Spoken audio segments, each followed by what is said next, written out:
Fala pessoal, boa noite, tudo bem? Mais um dia aqui com vocês, continuando esse trabalho de discussão, esse fórum de discussão sobre o direito tributário, sobre restituição de crédito tributário, especialmente dizendo, né? E hoje, durante o dia, eu fiz um post no Instagram falando sobre a restituição do crédito tributário decorrente do pagamento realizado a maior de ITBI, que é o Imposto de Transmissão de Bens Intervivos.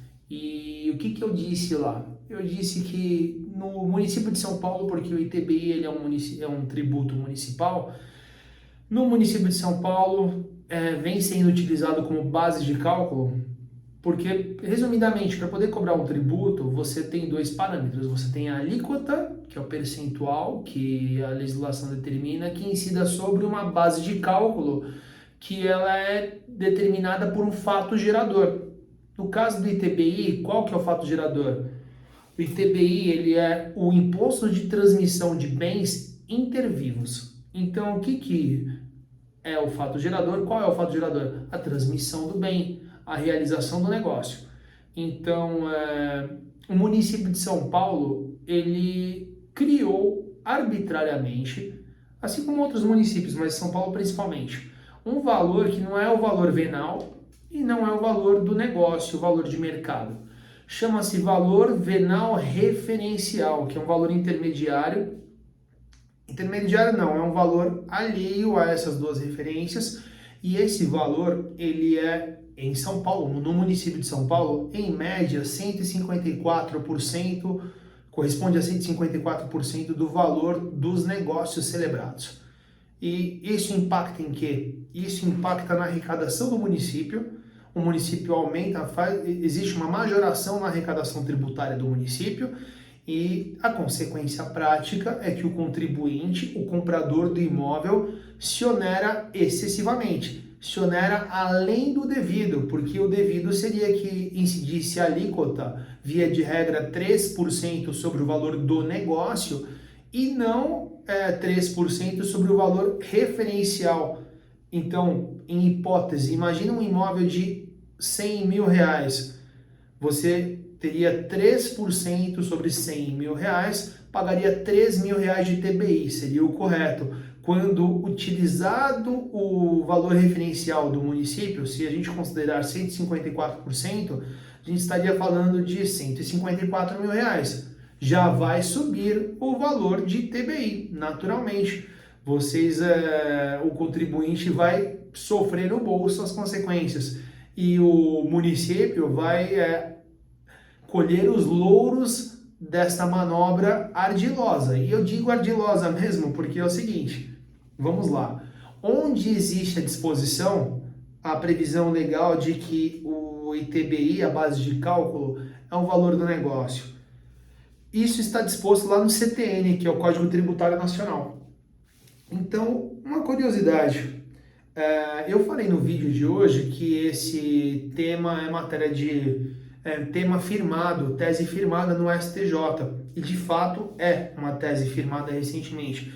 A gente fala aqui no STJ ou no STF, quando existe um tema determinado que traz repercussão, existe uma gaveta específica para cada tema. E esse tema, qual que é a gaveta dele? É o tema 1113. Ele trata sobre a base de cálculo do ITBI. Diz o seguinte: base de cálculo do ITBI é o valor do imóvel transmitido em condições normais de mercado. Define primeira seção. Então eu vou ler rapidamente aqui. Sob o rito dos recursos especiais repetitivos, tema 1113 ou 1113, a primeira sessão do Superior Tribunal de Justiça, STJ, estabeleceu 3 teses relativas ao cálculo do imposto sobre a transmissão de bens imóveis, ITBI, nas operações de compra e venda. 1. A base de cálculo do ITBI é o valor do imóvel transmitido em condições normais de mercado, não estando vinculada à base de cálculo do IPTU, que nem sequer pode ser utilizada como piso de tributação. 2. O valor da transação declarada pelo contribuinte goza de presunção. Presume-se de que é condizente com o valor de mercado, que somente pode ser afastada pelo fisco mediante a regular instauração de processo administrativo próprio.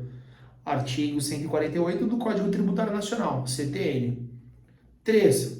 Para encerrar, o município não pode arbitrar previamente a base de cálculo do ITBI, com respaldo em valor de referência por ele estabelecido de forma unilateral. Unilateral, arbitrário. É isso que acontece. O município vem estipulando de modo arbitrário uma manobra ardilosa para elevar a sua arrecadação. E como é que o município vem realizando esse procedimento? O município não tem vergonha, eu vou falar assim, o município não tem vergonha e ele determina este valor através de legislação municipal. O município tem a coragem de criar lei municipal dispondo da base de cálculo do ITBI. E veja, se você dar uma googada, colocar lá no Google, pesquisar base de cálculo do ITBI, aí vai aparecer base de cálculo do ITBI em São Paulo. Então vamos lá, base de cálculo. A base de cálculo, lá na prefeitura, a base de cálculo é o valor venal dos bens ou direitos transmitidos, assim entendido o valor pelo qual o bem ou direito será negociado em condições normais de mercado pela compra e venda. A base de cálculo do ITBI será o maior valor entre o valor de transação e o valor venal de referência, fornecido pela Prefeitura de São Paulo, de acordo com o decreto número 55.196 de 2014 e Lei Municipal 11.154 de 91. Bom, então tem lei prevendo a base de cálculo que possa ser utilizado como valor referencial, o que for mais alto, o valor do negócio ou o valor referencial. Então quer dizer que se o negócio for de 100 mil reais e a prefeitura arbitrariamente disser que o valor do imóvel é 150 mil reais, vai valer a base de cálculo da prefeitura. Será que isso está certo? Será que faz sentido?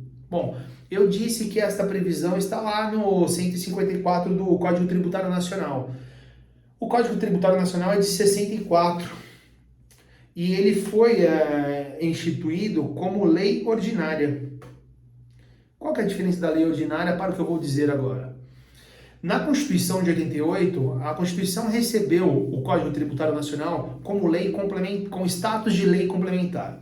E o status de lei complementar, diferente da lei ordinária, está na sua Constituição, porque a lei ordinária ela exige-se maioria simples para ser aprovada e a lei complementar exige-se a maioria absoluta. Então, essa é a diferença de status de uma lei para outra. Mas qual é a consequência prática disso? A consequência prática disso é que existe um entendimento firmado no STF, Superior Tribunal Federal, no seguinte sentido, de que em confronto à lei complementar e à lei ordinária, vale a lei complementar. Então o Código Tributário Nacional é soberano.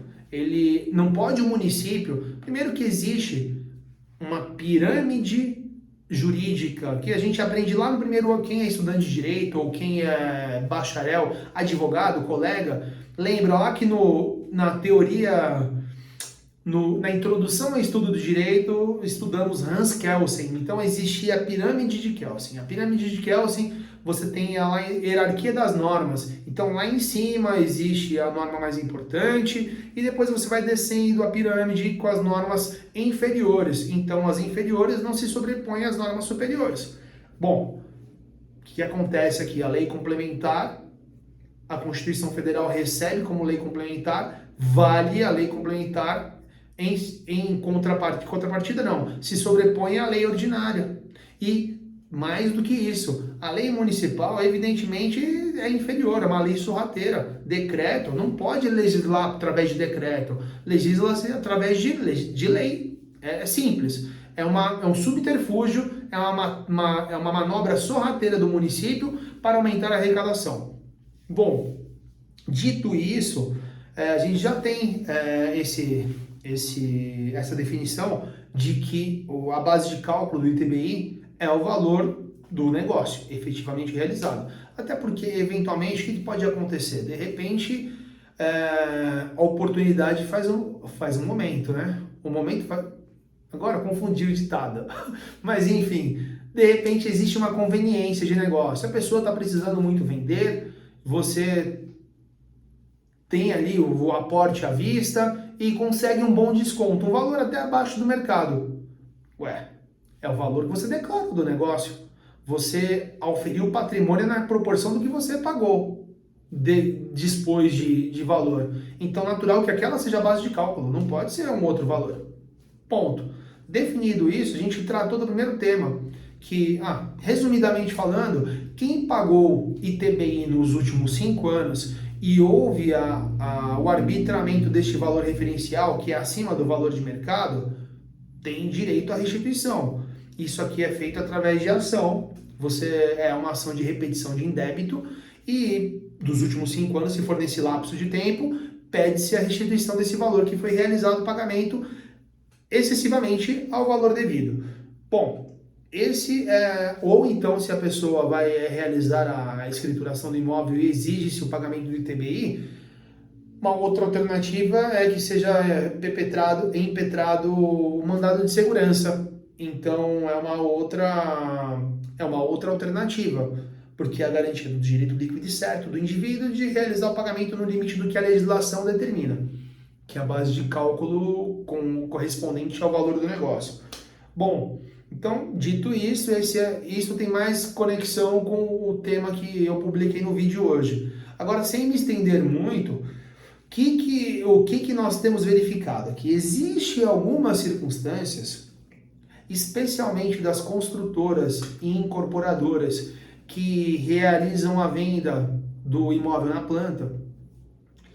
E este imóvel, quando você tem o compromisso, a promessa de compra e venda, você verifica a minuta e está dizendo lá que o imóvel, o valor do imóvel é de R$1 milhão, ok? E o imóvel será realizado em entrega em 36 meses, 3 anos, maravilha. O indivíduo vai realizar o pagamento para a construtora parcelado, geralmente 30%, e depois lá na entrega das chaves, no momento de fazer a escrituração, ele vai contratar uma cédula de crédito, vai contratar com o banco um financiamento, ou então com aporte próprio, vai realizar o pagamento da diferença e resolvida a questão. Só que, o que acontece? Você comprou uma promessa, o apartamento sequer existe. Se a base de cálculo o valor do negócio, bom, o compromisso, a promessa de compra e venda, tá lá, tem um valor, uma projeção de valor para o futuro. Mas quanto vale de fato o que você está comprando ali? Essa é uma boa pergunta, porque existe cláusula na minuta, no compromisso de compra e venda, na promessa de compra e venda, de que eventualmente o imóvel pode não ser construído e ocorrer o desfazimento do negócio, comprovando-se o fato de que realmente você está cumprindo uma promessa, está assumindo relativamente um risco. Bom, sendo assim, a escrituração, muitas vezes a construtora ou incorporadora exige que o comprador, mesmo antes da entrega do imóvel, ele contrate com a instituição financeira a cédula de crédito ou realize o pagamento. E aí, nesse momento, é feito o recolhimento do ITBI. Mas o imóvel não existe ainda. Então, existe entendimento jurisprudencial no seguinte sentido, que o valor, a base de cálculo, não é o valor do negócio. Nesse caso, a base de cálculo é a fração ideal que você comprou, porque de fato só existe isso no momento da compra. Como é que isso funciona? Comprou um apartamento de 100 metros quadrados de área particular, né? E aí mais o espaço da área comum e tal. Ok, você tem essa delimitação, essa projeção do que vai acontecer. Só que só existe o terreno. Então você compra uma fração ideal. Aí um imóvel que o recolhimento dele era a base de cálculo 1 milhão, vai cair lá para 200, 300 mil reais. E aí o valor fica exponencialmente mais baixo, o que reflete na economia de ITBI ou na restituição de um valor que você sequer imaginava.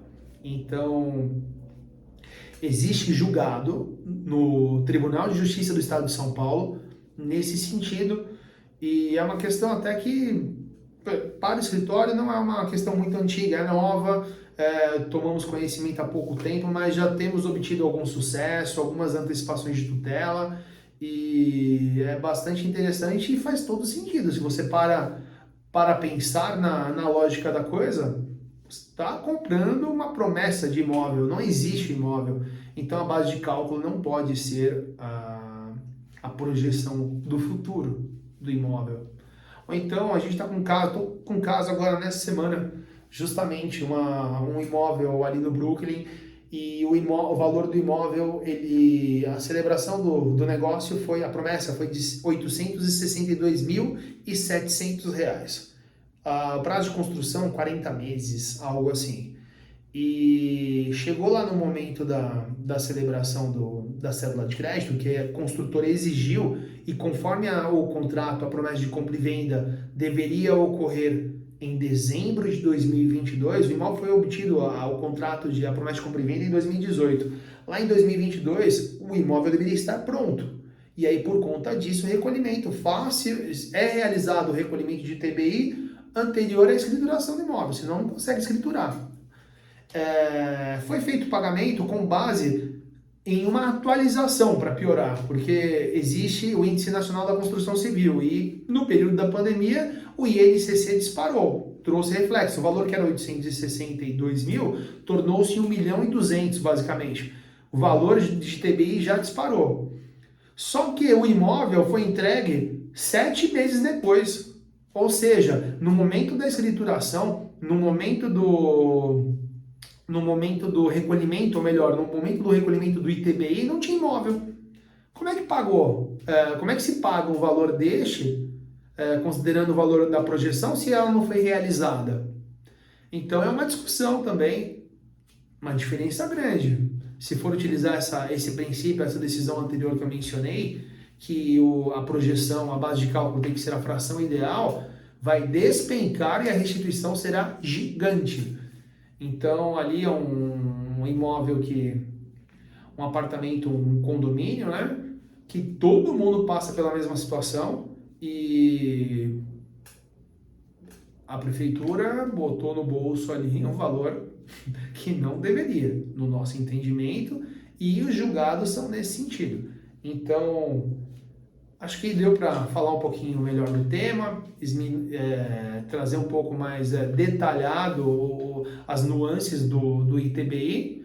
E caso você tenha curtido, achado interessante o conteúdo, curta aí o vídeo, compartilhe, comente, é importante para dar engajamento, ajudar o nosso trabalho.